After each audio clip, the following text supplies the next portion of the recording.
పితా పుత్ర పవిత్రాత్మ నామమున ఆమేన్. మత్తయి సువార్త 13వ అధ్యాయం 18వ వచనము నుండి 23వ వచనం వరకు. కనుక విత్తువాని ఉపమానమును భావమును ఆలకింపుడు. రాజ్యమును గూర్చిన సందేశమును విని దానిని గ్రహింపని ప్రతివాడు త్రోవ ప్రక్కన పడిన విత్తనమును పోలి ఉన్నాడు. దుష్టుడు ఏతెంచి వాని హృదయములో నాటబడిన దానిని ఎత్తుకొని పోవును. రాతి నేలపై పడిన విత్తనము సందేశమును వినిన వెంటనే సంతోషముతో దానిని స్వీకరించు వారిని సూచించుచున్నది. అయినను వానిలో వేరు లేనందున అది కొలది కాలమే నిలుచును. ఆ సందేశము నిమిత్తము శ్రమనైనను లేదా హింస అయినను సంభవించునప్పుడు అతడు వెంటనే తొట్రిల్లును. ముండ్ల పొదల్లో పడిన విత్తనములు పోలిన వాడు వెంటనే సందేశమును ఆలకించును, కానీ ఐహిక విచారము ధన వ్యామోహము దానిని అణచివేయును. కనుక వాడును నిష్ఫలుడగును.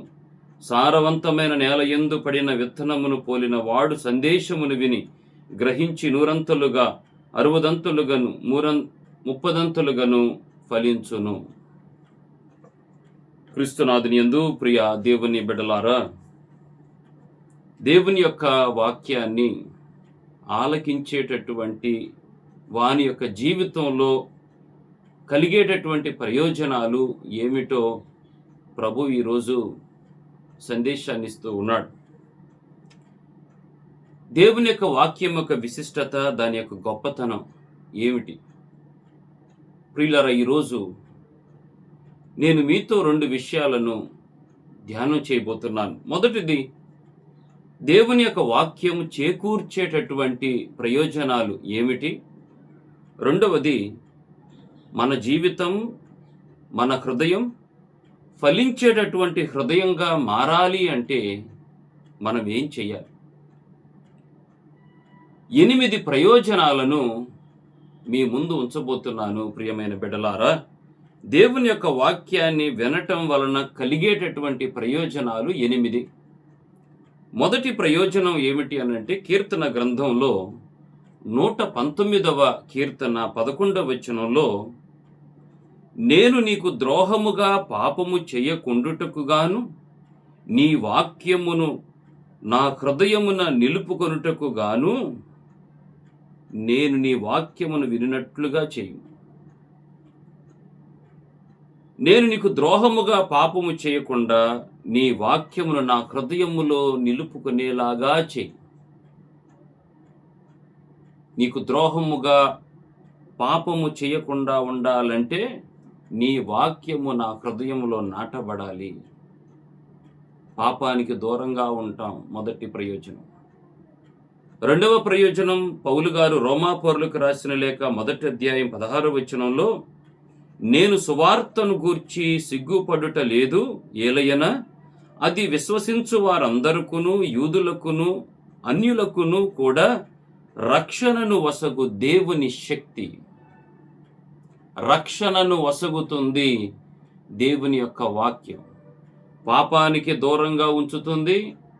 రెండవది, రక్షణనిస్తుంది మనకి. మూడవ ప్రయోజనం, పౌలు గారు తిమోతికి రాసిన 2వ లేఖ 3వ అధ్యాయం 16వ వచనంలో, సత్యమును బోధించుటకుగాను, దోషములను ఖండించుటకుగాను, తప్పులు సరిదిద్దుటకుగాను, నీతియందు నడిపించుటకుగాను ఉపయోగపడును. దేవుని యొక్క వాక్యము, ప్రియమైన బిడ్డలారా, సత్యాన్ని బోధించటం కోసం, దోషాలను ఖండించటం కోసం, తప్పులను సరిదిద్దటం కోసం, పవిత్రమైనటువంటి మార్గములో నడవటం కోసం దేవుని యొక్క వాక్యము మనకు ఉపయోగపడుతుంది. 4వ ప్రయోజనం, యోహాను సువార్త 15వ అధ్యాయం 7వ వచనంలో, నా యందు మీరును మీ యందు నా మాటలు నిలిచి ఉన్నచో మీరు ఏమి కోరినా అది మీకు వసగబడును. ఏ వరమైనా మీకు వసగబడుతుంది దేవుని యొక్క వాక్యాన్ని ఆలకిస్తే. నీవు పాపానికి దూరంగా ఉంటావు, నీకు రక్షణ వస్తుంది, తప్పులు సరిదిద్దబడతాయి నీ జీవితంలో. ఏమి కోరినా కూడా అది నీకు వసగబడుతుంది. 5వ ప్రయోజనం, యోహాను సువార్త 8వ అధ్యాయం 31వ వచనంలో, మీరు నా మాటలపై నిలిచి ఉన్నచో నిజంగా మీరు నా శిష్యులయ్యుందురు. దేవుని శిష్యులమైపోతాం ఆయన వాక్యము వింటే. వాక్యము వినాలి. అనగ అనగ రాగ మతిశయిల్లుచుండు, తినగ తినగ వేము తియ్యగా ఉండు, సాధనమున పనులు సమకూరు ధరలోన విశ్వధావిరామ వినరవేమ.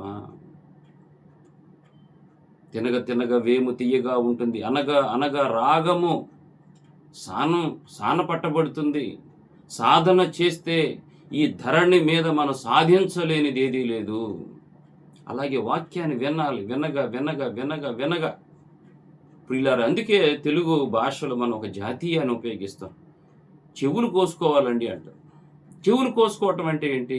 ఈ డొప్పలు ఉన్నాయే, సంగీతం ఎవరైనా వాయిద్యాన్ని వాయిస్తుంటే అబ్బా చెవులు కోసుకుంటున్నామండి అంటే, ఈ డొప్పలు కూడా లేకపోతే ఆ సంగీతం తిన్నగా నా చెవుల రంధ్రాలలోకి వెళ్ళిపోతుంది. ఇంకా అంతగా నిండుగా వెళ్ళిపోవాలి. ప్రియులారా, దేవుని యొక్క వాక్యం అనగానే చెవులు కోసుకోవాలి మనం కూడా. ఇది 5వ ప్రయోజనం. 6వ ప్రయోజనం లూకాసు వార్త 11వ అధ్యాయం 28వ వచనంలో, దేవుని యొక్క వాక్యాన్ని ఆలకించి పాటించువాడు మరింత ధన్యత వస్తుంది. 7వ ధన్యత యెషయా గ్రంథం 55వ అధ్యాయం 3వ వచనం, నా మాట విని నా చెంతకు రండి, నా పలుకులు ఆలకించండి, మీరు జీవమును బడియుదురు.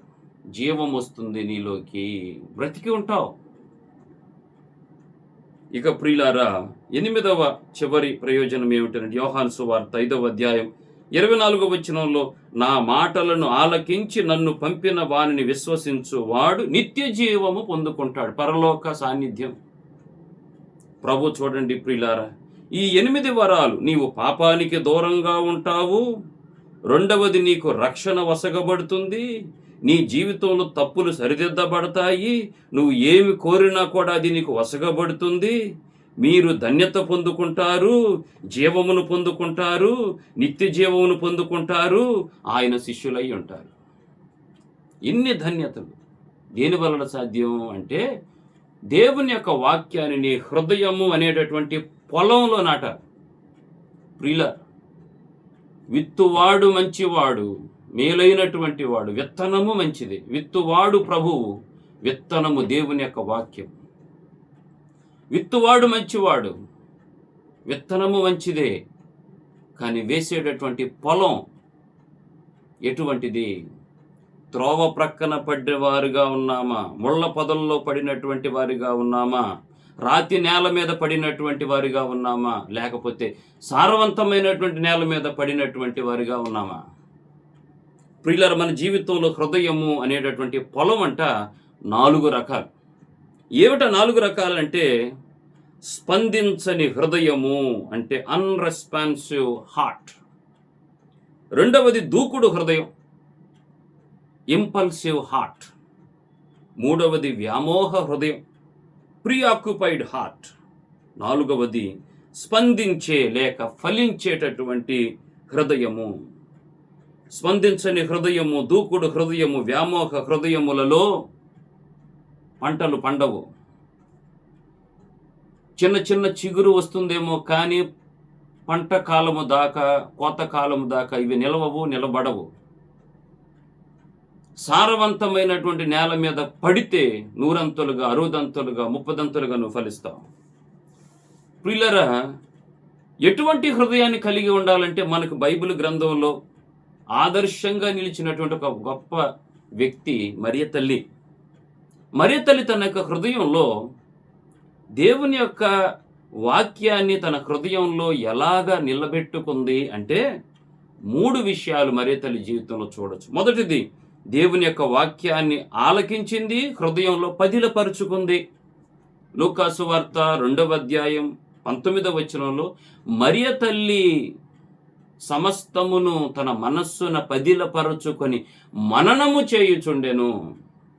సమస్తమును, గాబ్రియేలు దూతకి తనకు మధ్య జరిగిన ఆ దైవ సంభాషణ, ఆ మాటలకు మరియ తల్లి వినయాన్ని, విధేయతను, విశ్వాసాన్ని అన్నిటినీ కూడగలిపి మరియ తల్లి చేసింది. తన మనస్సును పదిలపరుచుకొని మననం చేసింది, ధ్యానం చేసింది. మొదటిది, దేవుని యొక్క వాక్యాన్ని ఆలకించింది. రెండవది మరియ తల్లిలో చూస్తే వాక్యానికి విధేయత చూపించింది. లూకా సువార్త 1:38 నేను ప్రభువు దాసురాలను, నీ మాట చొప్పున నాకు జరుగునుగా కానీ విధేయత. ఇంత గొప్ప విధేయతను చూసినటువంటి ఎలిజబెత్తమ్మ మరియ తల్లి గురించి ఏముంది? లూకా సువార్త 1:45 ప్రభుని పలుకులు నెరవేరునని విశ్వసించిన నీవెంత ధన్యురాలవు. మూడవది ప్రియుల మరియ తల్లి ఎందుకు ఆమె యొక్క హృదయంలో దేవుని యొక్క వాక్యం ఫలించిందంటే, ఆమె ఎలా ఫలించిందో ఇతరులకు ఎరుక పరిచింది. తనకు జరిగినటువంటి మేలులను ఇతరులకు చెప్పింది. యోహాను సువార్త 2:5 శిష్యుల దగ్గరికి వెళ్ళి ఆయన చెప్పినట్లు చేయుడు. ప్రియులరా, మన యొక్క విశ్వాసం కూడా ప్రియులరా, ఎంత గొప్ప విశ్వాసము మన జీవితంలో ఉండాలి. విత్తనం నాటగానే మొలకొచ్చేసి కాయలు కాసేసి సినిమాలో 5 నిమిషాల్లో ఫ్లాష్ బ్యాక్లోకి వెళ్ళిపోగానే సినిమా మొత్తం కూడా చూపించేస్తారు. జీవితం సినిమా కాదు. 2 పాల ప్యాకెట్లు వేయంగానే, 2 న్యూస్ పేపర్లు వేయంగానే మొత్తం మారిపోద్ది, నేను కోటీశ్వరుని అయిపోతా. ఇది జరగదు ప్రియుల. అది సినిమాలాగే చూడాలి. మన యొక్క జీవితం, క్రైస్తవ జీవితంలో మన విశ్వాసం దినదినాభివృద్ధి చెందాలి. అంచెలంచెలుగా ఒక్కొక్క మెట్టు ఎక్కుతూ మనం విశ్వాసాన్ని చూపించాలి. చైనాలో ప్రియులారా వెదురు కర్ర చెట్టు ఉంటుంది, 70 అడుగుల దాకా పైకి వెళ్తుందంట. దీన్ని ఎన్ని సంవత్సరాలు పెంచుతారో తెలుసా? చైనా వాళ్ళు 7 సంవత్సరాలు పెంచుతారు. 5 సంవత్సరాలు పెంచుతారు. 5 సంవత్సరాలు. 4 సంవత్సరాలు ఏం చేస్తారో తెలుసా? నీళ్లు పోస్తూనే ఉంటారంట విత్తనం పెట్టి. మొదటి సంవత్సరం నీళ్లు పోస్తారు, మొలక రాదు. 2వ సంవత్సరం నీళ్లు పోస్తారు, మొలక రాదు. 3వ సంవత్సరం నీళ్లు పోస్తారు, మొలక రాదు. 4వ సంవత్సరం నీళ్లు పోస్తారు, మొలక రాదు. మొలక రావట్లేదంటే చూడరంట. కానీ 5వ సంవత్సరంలో అది 5 నెలల్లో ఆ వెదురు కర్ర 70 అడుగులు పైకి వెళ్ళిపోద్దంట ప్రియ. ఈ 4 సంవత్సరాలు ఇదేం చేసింది అంటే, ఈ 4 సంవత్సరాల తర్వాత వచ్చేటటువంటి 5 నెలల్లో 70 అడుగులు పెరిగేటటువంటి ఆ వెదురు కర్రను మోయాలి అంటే కింద పునాది గట్టిగా ఉండాలి. అందుకే వేర్లను కుడి వైపుకు, ఎడమ వైపుకి, ముందుకి, వెనక్కి అన్నిటిని కూడా చక్కగా తయారు చేసుకొని ఈ 4 సంవత్సరాల తర్వాత వచ్చేటటువంటి దాన్ని నిలబెట్టుకోవటం కోసం పునాది వేసుకుంటుంది ప్రియులారా. మన జీవితంలో కూడా మనం కూడా ప్రార్థన చేసిన వెంటనే ఫలితం కాదు, విశ్వాసంతో ఎదురు చూడండి. ప్రియమైనటువంటి బిడ్డలారా, మనం ఇనుప మొక్కను చూస్తాం. 250 రూపాయల ఇనుప మొక్కంట 500 డిగ్రీల ఉష్ణోగ్రతతో వేడి చేస్తే 500 రూపాయలు విలువ చేసే గుర్రపు నాడ, గుర్రానికి కాలుకి గుర్రపు నాడ కొడతారు, ఆ నాడ తయారవుతుందంట. కానీ అదే 250 రూపాయల ఇనప మొక్కని 1000 డిగ్రీల ఉష్ణోగ్రతతో వేడి చేస్తే 1500 రూపాయలు విలువ చేసే గుండు సూదులు తయారవుతాయి అంట. కానీ అదే 250 రూపాయల ఇనప మొక్కను 1500 డిగ్రీల ఉష్ణోగ్రతతో వేడి చేస్తే 1,50,000 రూపాయలు విలువ చేసే షేవింగ్ బ్లేడ్స్ తయారవుతాయి అంట. ప్రియులారా, అదే 250 రూపాయల 250 రూపాయల ఇనప మొక్కని 3000 డిగ్రీల ఉష్ణోగ్రతతో వేడి చేస్తే 1,00,00,000 రూపాయలు విలువ చేసే విమానంలో పెట్టేటటువంటి స్ప్రింగు తయారవుతుందంట. ప్రియులారా, ఇనప మొక్క మారల, దాని మీద దానిని కాల్చినటువంటి ఉష్ణోగ్రత పెరిగింది. వేడి పెరిగే కొద్దీ, మంట పెరిగే కొద్దీ, శ్రమలు పెరిగే కొద్దీ ఆశీర్వాదాలు కూడా అదే స్థాయిలో ఉంటాయి అని చెప్పడానికి ఇది ఒక గొప్ప ఉదాహరణ. ఎన్నన్నా కలగని దేవుడు నీ శ్రమలను బట్టే ఫలితాన్ని ఇస్తూ ఉంటాడు. కాబట్టి మనకి విశ్వాస జీవితంలో దేవుడు మనం సారవంతమైనటువంటి నేల మీద పడి ఫలించేలాగా దీవించమని ప్రభుని వేడుకుందాం. ప్రభువు మీతో ఉండునుగాక, మీ ఆత్మతో ఉండునుగాక. సర్వశక్తి గల సర్వేశ్వరుడు పిత, పుత్ర, పవిత్ర ఆత్మ మిమ్మల్ని ఆశీర్వదించి దీవించునుగాక. ఆమేన్.